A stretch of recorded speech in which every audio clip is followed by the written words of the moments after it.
This is a result only video for Matt Mask versus Tim Bresnan super match and Ryan Espey versus Monster Michael Todd super match. Welcome to the video Arm Wrestling fans, I'm Pradeep from Arm Wrestling News. To watch the full match, you either have to pay $10 on armbets.tv to purchase the pay-per-view or wait for the video footages to somehow leak on YouTube. Let's start with the first match, Matt Mask versus Tim Bresnan. It was the main event and it was a shutout stakes. So it means that everyone was thinking that Matt Mask is going to win this match. Spoilers are going to be ahead, so please be careful or click off if you want. So round 1 there was a slip and then early starts from both of the athletes and then Matt elbow fouled. The winner was Tim Bresnan. And since this was a PAL event, the referee Leonard Harkless was very strict to a point that everyone was saying towards the end of the pay-per-view that they are never going to purchase another pay-per-view from armbets.tv because the reffing is so strict and their experience, their entertainment was spoiled.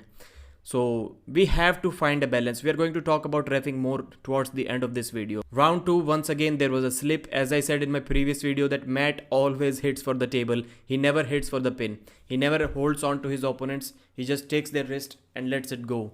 So it was a slip and then Tim Bresnan was able to put the brakes on Matt Mask and pull him back and win that round. So Tim was only able to pin Matt Mask in 2 rounds. There was very strict reffing, so Matt Mask fouled out 2 times.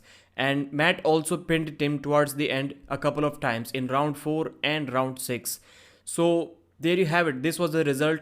4-2 victory for Tim Bresnan. Lot of people were pissed off because of the strict reffing. But again, rules are rules. You have to keep your elbow on the pad. You have to stop moving early in the referee's grip. And guys, believe it or not, but this win from Tim Bresnan against Matt Mask kind of takes something away from Devon Larratt's preparations for the Levan match.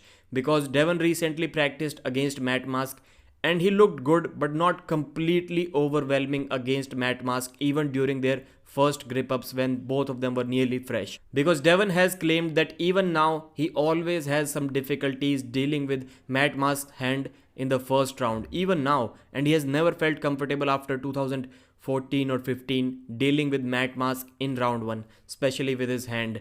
And Matt lost to a guy who lost badly against Derek Smith. So that definitely takes something away from, and people are saying that this is a different Tim Bresnan. How can he be a totally different Tim Bresnan in just 2-3 months of time? Let's move on to the next match. Monster Michael Todd versus Ryan Espey.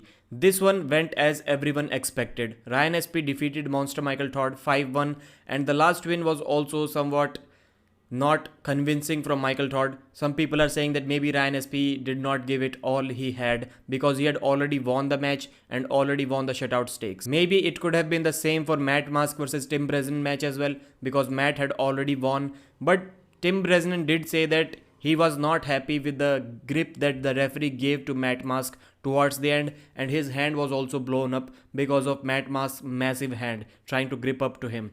So this was the reason why Tim lost 2 pins to Matt Mask. So coming back to the Ryan Espey versus Monster Michael Todd super match. Ryan was the clear favorite in this match because of his massive size and he has a much more dominant left arm. He has been a WAF world champion left-handed. So that tells you a lot. In this match, round 1 it was a very dominant win from Ryan Espey. Round 2 it was a slip for Michael Todd in losing position. Michael was trying to get away like this and it doesn't really work under PL rules. Then false start multiple times for Michael Todd. Then again intentional slip. This was the whole story in this match. Fouls, early starts, fouls, early starts. And Ryan Espey finally won the match 5-1. And the last round looked like Ryan did not give it his all because he had already won the shutout stakes, because he had already won the match. So what does this say about the rules? As I mentioned earlier, people were furious that they are never going to buy a pay-per-view event ever again from Armbets TV because of the strict rules, and it was really bad for entertainment. And I kind of agree, but we have to find a balance between these two. So we cannot turn arm wrestling into one completely non-rule existent sport, and this very strict reffing is also not really good for the sport. It is kind of detrimental for the growth of the sport. So I would say that the first thing, that slip in losing position, that rule needs to go as long as your elbow is on the pad. If you are not parallel pinned, there is no point in calling it a slip in a losing position. Every slip should go to straps if the elbow is on the pad.